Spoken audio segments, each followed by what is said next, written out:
lapset oma eteen pinkis istuvad, kui lehmsud püsivad, kui süda puudutavad, siis hakkas kasvama midagi uudne sees. Leiab tähendus sõnade taga. Tänaseks kirjakohaks, mida me sügavamalt uurime ja vaatame, on siis Luuka evangeeliumi 9. peatükist. Salmid 57 kuni 62. Saate avada need oma piiblitest, mina kasutan uuemat tõlget, pole ka hullu, kui kellelgi on vana, aga ma loen selle igaks juhuks veel ka kõigile siin olijatele siit samast kõva häälega ette. Ja siis saame juba üheskoos alustada.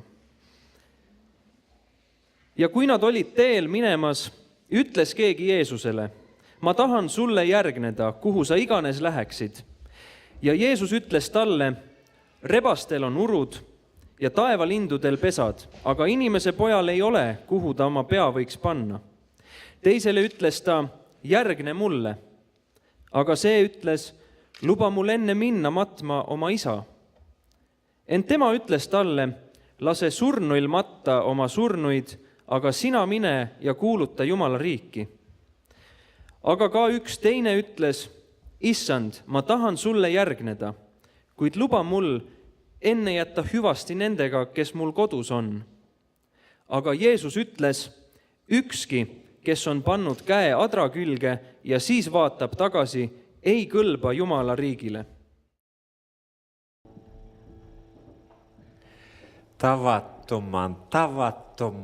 Tavattoman kiva olla täällä teidän kanssa. On täiesti sõnul seletamatult tore olla täna teiega siin koos. Mä olen odottanut jo 5 vuotta tätä hetkeä, että saadaan aloittaa nämä raamattutunnit ja opiskelu. Olen oodanud juba 5 aastat seda, et võiks alustada selle piibliõppe kursusega siin. Minulla oli samana päivänä mahdollisuus, minulle tarjottiin Turusta, Suomesta semmoista isoa raamattukoulua, että tulisin tiistaisin pitämään heille opetusta, mutta minulle ei ollut hetkenkään epäselvää, että haluan tulla tänne. Ja peab tunnistama, et mulle pakuti täpselt samaks ajaks teisipäeviti ka Turus võimalust pidada ühte sellist piiblitundi ja minu südames mitte hetkekski ei tekkinud kahtlust, et kas tulla Eestisse või jääda sinna Turgu ja loomulikult tulin ma siia. Minä olen ammatiltani ja kutsumukseltani evankelista. Ma oma ameti ja kutsumuse poolest olen evangelist.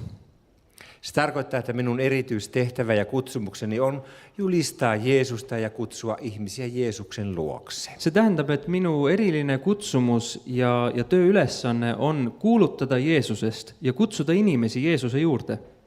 Ja minulla on sellainen etuoikeus, josta iloitsen, että saan tehdä töitä laajojen erilaisten kristikunnan kanssa, eri kirkkokuntien kanssa. Ja minu eriline õnnistus ja eesõigus on see, et ma võin teha seda tööd väga mitmete erinevate kristlike organisatsioonide ja konfessioonidega koos.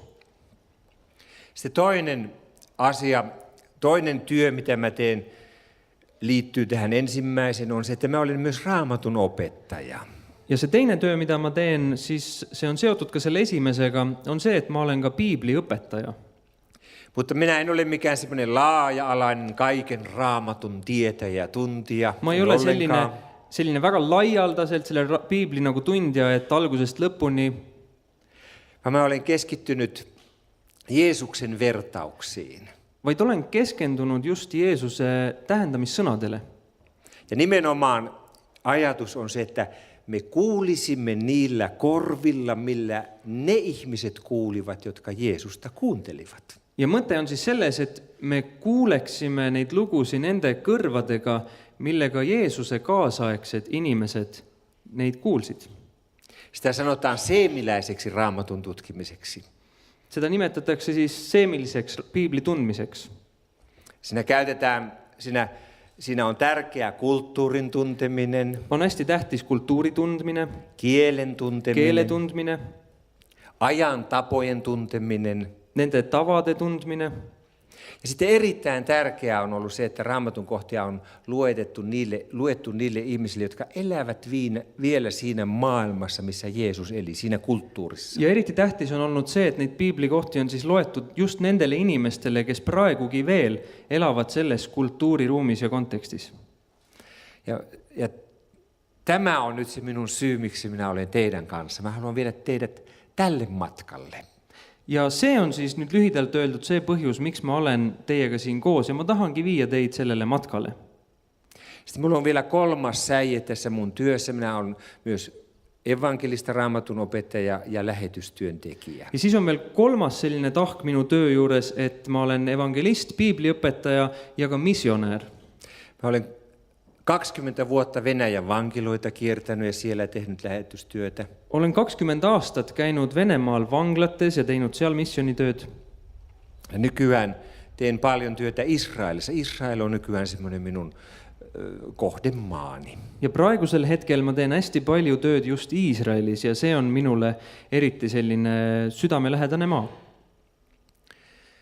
Ja nyt kun me lähdemme kuuntelemaan, mitä Jeesus puhui, ja nüüd enne kui hakkame kuulma seda, mida Jeesus rääkis, niin meidän pitää pikkusen ymmärtää, mitä kieli on. Siis mitä kieli on, mitä me puhumme. siis me peaks kõigepealt võib-olla aru saama sellest, mis asi see keel üldse on, mida me räägime.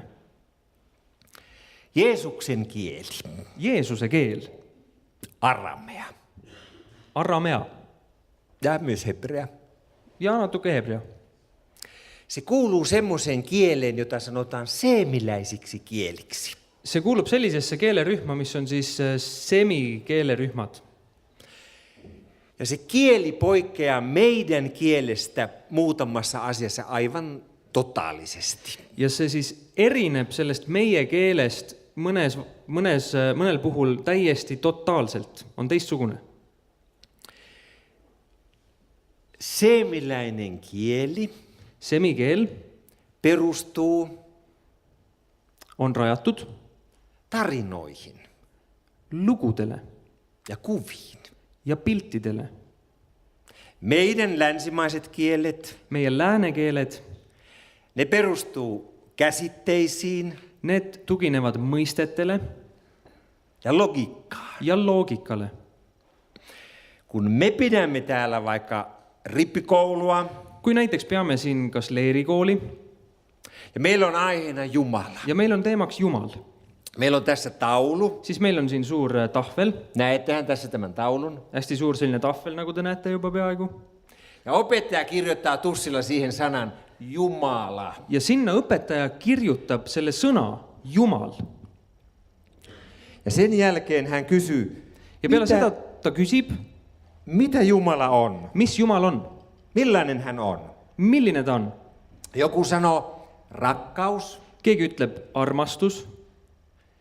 Ja minä laitan tänne tämmöisen viivan, ranskalaisen viivan. Ja õpetaja teeb sinna sellise kriipsukese Ja kirjoitan siihen rakkaus. ja kirjutab sinna armastus. Joku sanoo pyhä. Keegi ütleb püha. Mitäs minä teen? Ja mis õpetaja teeb?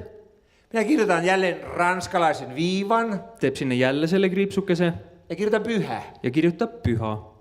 Ja tällaisia ranskalaisia viivoja voi tulla 10, 20. Ja selliseid kriipsukesi siis võibki sinna tulla järjest kas 10 või 20.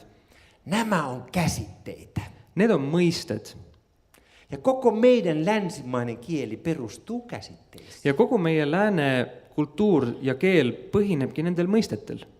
Nyt jos me tästä lähtisimme kaikki sinne Israeliin. Kui me siin nüüd kõik koos läheksime, rändaksime sinna Iisraeli praegu Ja sitten me menisimme tapaamaan päärappia, Israelin päärappia. ja läheks kohtuks siis ülemrabiga Ja me kysyisimme häneltä, että millainen on Jumala. ja küsiksime tema käest, et räägi, milline on Jumal. Niin tämä rappi Ja see rabi, kertoisi meille tarinan. tema räägiks meile ühe loo. Siis näyttäisi kuvan. Ta näitaks meile justkui pilti Ja me ihmeteltäisiin. ja me küll imestaksime. Sitten me sanoisimme, että voisiko rabbi vähän tarkentaa, minkälainen on Jumala. Ja me küsiksime, et kuule rabi, et kas sa võiksid natuke täpsustada, et milline see Jumal siis on. niin hän kertoisi meille toisen tarinan. ja tema räägiks meile siis juba teise loo. Ja sitten Joel vähän hermostus. Ja siis ma oleksin natuke pahane. Me emme ole pyhäkoululaisia. Et ega me mingid pühapäevakooli lapsed ei ole. Että voisiko Rabbi vielä niin kuin vähän tarkemmin kuvata, mitä tarkoittaa? Kas sa, Rabi, siis võiksid äkki natuke veel täpsemalt siis meile seletada? Ja Rabbi innostuu. Ja Rabi on ylirõõmus Hän kertoo kolmannen tarinan. ja räägib meile veel ühe loo. Ja sitten hän sanoo, Ja siis ta ütleb, minä tiedän, ma tean, te pilkotte ja palottelette kaiken, te tükeldate ja justkui teete palakesteks kõik. mutta me Aga meie kerromme kokonaisuuden. Meie räägime ja jutustame terviku. Ja kokonaisuutta ei voi kertoa muuta kuin tarinalla. Ja tervikut ei saagi muud moodi edasi anda, kui jutustades lugu. Ja siksi Raamatussa on niin paljon vertauksia, tarinoita. Ja just seepärast ongi raamatus nii palju neid tähendamissõnu ja võrdpilte. Toinen asia, mikä meille on tärkeä, niin on logiikka. Teine asi, mis meile on väga tähtis, on loogika. Kun joku kertoo jonkun asian, Kui keegi räägib mingi asja, kuuntelee tarkkaa. siis kuula hästi tähelepanelikult. Ja sitten hän ajattelee, kuulija ajattelee. Ja siis see kuulaja mõtleb, Tämä on loogista. et vot see on loogiline. Tämä täytyy olla totta. See peab olema tõsi. Lähi-idässä, Lähi-idas, seemiläisessä maailmassa, semimaailmas on toisenlainen tapa ajatella. on natuke teistsugune viis mõelda. Lähi-idässä asia on uskottava ei logiikan perusteella. Lähi-idas asjadesse usutakse mitte tuginedes loogikale, Siis puhun ihan tämmöistä kansankielestä, kansantasosta, en yliopistosta. siis ei räägi praegu ülikoolist või ülikooli tasemest, vaid sellisest rahvatasemest. Ja jos siellä asia ei tunnu, maistu tai haise, Ja kui seal asi ei tundu või ei maitse või ei lõhna, asia on epäuskottava. siis asja nagu ei usuta, siis on nagu kahtlane. Meillä lännessä Meil siin läänes sanotaan esimerkiksi naisille, öeldakse, no näiteks ütleme naistele, älä sotke niitä tunteita tähän asiaan. et ära sega oma tundeid siia asjasse. Tämä on tämmöinen järjen asia. Et see on selline mõistuslik asi, Tämä on rationaalinen. et see on ratsionaalne, Tunteet pois. et tunded jäävad eemale. Idässä, Lähi-idässä. Lähi-idas Asia ei ole uskottava, ellei siitä tunnu, tuoksu ja maistu. Lähis-idas asi ei ole üldsegi usutav, kui seda ei saa tunda või see ei maitse või see ei lõhna. Ja se koko kieli on muodostunut sillä tavalla, se kielen rakenne, Ja terve see keele ülesehitus ongi nõnda seal kujunenud, että se välittää asian kuvan kautta. et see annabki edasi mingi asja olemuse pildi kaudu. Ja parhaan kuvan tarjoaa tarina. Ja kõige parema pildi annabki mingi lugu. Jotkut on sanonut, että Jeesus oli jotenkin ainutlaatuinen siinä, että hän opetti vertausten kautta. Mõned on öelnud, et Jeesus oli kuidagi erakordne ja ainulaadne sellepärast, et ta õpetas selliste võrdpiltide, võrdumite kaudu. Mutta ei se pidä paikkaansa. Aga see ei ole päris tõsi. Esimerkiksi juutalaisten pyhässä kirjassa Talmudissa, Juutide pühas kirjas Talmutis näiteks, joka heijastaa rabbien opetuksia jo ennen Jeesuksen aikaa ja hänen jälkeistä aikaansa. mis valgustab justkui ja selgitab rabide õpetust enne Jeesuse aega ja ka selle aja järgselt. Niin siinä Talmudissa on 325 vertausta, rabbien vertausta. 325 rabide sellist võrdpilti võib sealt leida. Ja suurin osa niistä kertoo taivasten valtakunnasta. Ja suurem osa neist räägib taevasest kuningriigist. Nytten Mä halusin vain kertoa teille tähän aluksi tän, että osaisitte ikään kuin täällä päässä kääntää sellaisen asennon napin, että nyt me yritämme kuulla niin kuin ne Jeesuksen aikalaiset kuulivat. ja ma tahtsin teile selle siin alguses kohe ära rääkida, et te justkui oma peas nüüd oskaksite leida üles selle nupu, mida keerata, et ka meie kuuleksime neid lugusid nii nagu Jeesuse kaasaegsed seda kuulsid. Jeesus oli matkalla. Jeesus oli matkal Ja eräs mies tuli hänen ja luoksensa keegi tuli tema juurde ja sanoi, minä haluan seurata ja sinua. ütles, ma tahan sind nüüd järgida. Jeesus sanoi tälle miehelle, Ja Jeesus ütles sellele mehele, ketuilla on luolansa, rebastel on urud taivaanlinnulla pesät, ja taevalindudel pesad, mutta ihmisen pojalla ei ole paikkaa, mihin hän päänsä kallistaisi. aga inimese pojal ei ole pead, kuhu panna. Mitä Jeesus sanoi? Mida Jeesus ütles? Mitä nämä ihmiset kuulivat? Mida need inimesed siis kuulsid? Kettu.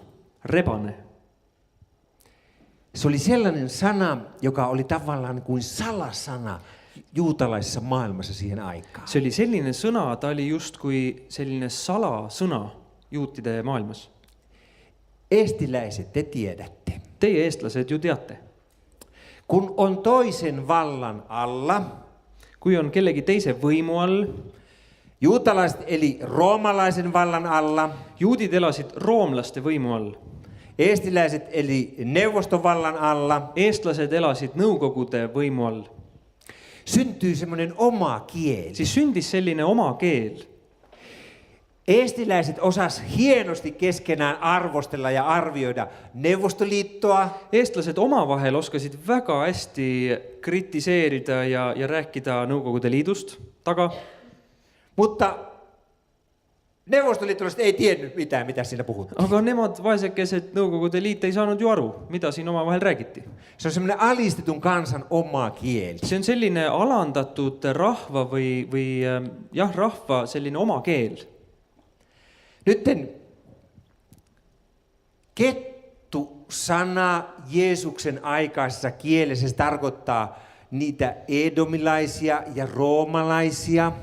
See sõna rebane tähendab siis nende tavaliste juutide omavahelises keeles tähendaski eedomlasi ja roomlasi. Muistatteko, Jeesusta tultiin kysymään ja pidättämään jotain, niin hän sanoi, että sanokaa sille ketulle. Siis kui Jeesust tuldi kinni pidama, siis mäletate, ta ütles, et öelge sellele rebasele, Se tarkoitti sanokaa sille edomilaiselle. et sellele eedomlasele öelge. Mutta sillä on myös tunne tällä sanalla. Aga sellel sõnal on nagu lisatud ka veel mingi tunne. Ja se tarkoittaa niitä vihattuja ihmisiä. Ja see just tähendab neid vihatud inimesi.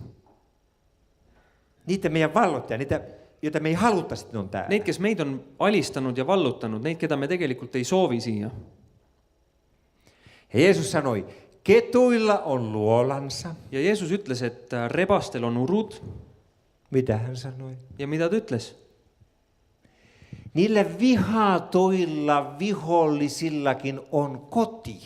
Et nendel, kes on vihatud, nendelgi on oma kodud. Niillä on paikka, mihin ne voi mennä. Neil on koht, kuhu nad saavad minna. Ja taivaan linnut. Ja taevalinnud. Taivaan linnulla on pesä. Ja taevalindudel on pesad. Tämä taivaan lintu on kans tällainen sanonta, jonka kaikki juutalaiset ymmärsivät. Ja see taevalinnud on taas üks selline sõna, mida kõik need juudid mõistsid. Meillä Suomessa on sanoja, Meil Soomes on mingeid sõnu. kun me sanotaan niitä, Kui me ütleme neid, ulkomaalaiset ei ymmärrä, mitä me tarkoitetaan välismaalased niillä, ei saa aru, mutta me ymmärretään. aga me ise saame aru. Tälleen venäläisistä meillä on omia sanoja, Ja ka venelaste kohta meil on oma sõnu. ruotsalaisista meillä on omia Ka sanoja. rootslaste kohta meil on oma sõnad. Voi olla, että eestiläisistäkin on. Eestlaste kohta ei ole selliseid sõnu.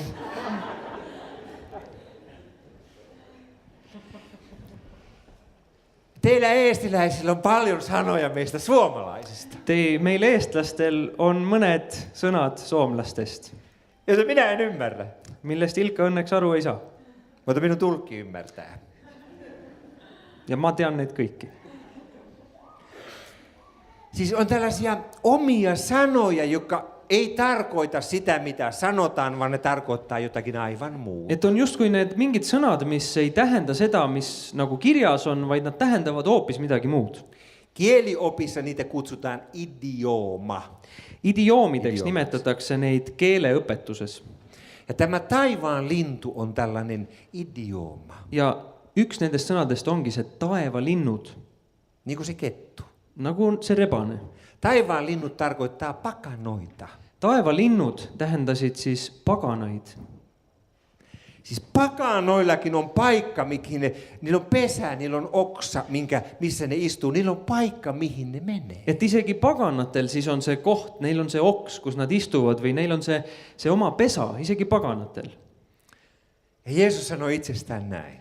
Ja ütles enda kohta, Mutta ihmisen pojalla, aga inimese pojal, jonka kaikki juutalaiset tiesi, että se tulee Danielin kirjasta, mida kõik juudid teadsid, et see sõna pärineb Danieli raamatust ja se tarkoittaa kärsivää Messiasta. ja see tähendab kannatavat messiat. Ja nyt Jeesus sanoi, ihmisen pojalla ei ole paikkaa, mihin hän päänsä kallistaisi. Ja nüüd ta ütleb, et sellel inimese pojal ei ole, kuhu ta oma pea võiks panna. Mitä Jeesus sanoi? Mida Jeesus siin ütleb? Mitä he kuulivat hänen sanovan? Mida nad kuulsid, et ta ütles? Jeesus sanoi sille miehelle, Jeesus ütles sellele mehele, jos sinä seuraat minua, kui sina järgned mulle, sinulla ei ole enää kotia. siis sul ei ole enam kodu Sä joudut kärsimään minun nimeni tähden. ja sa saad kannatada minu nime pärast. Sä saatat joutua maanpakolaisuuteen minun nimeni tähden. Sinust võib saada isegi põgenik. Jeesus sanoi, Jeesus ütles, ei oppilas ole opettajansa suurempi. et ega õpilane ole oma õpetajast suurem. Tästä jatketaan.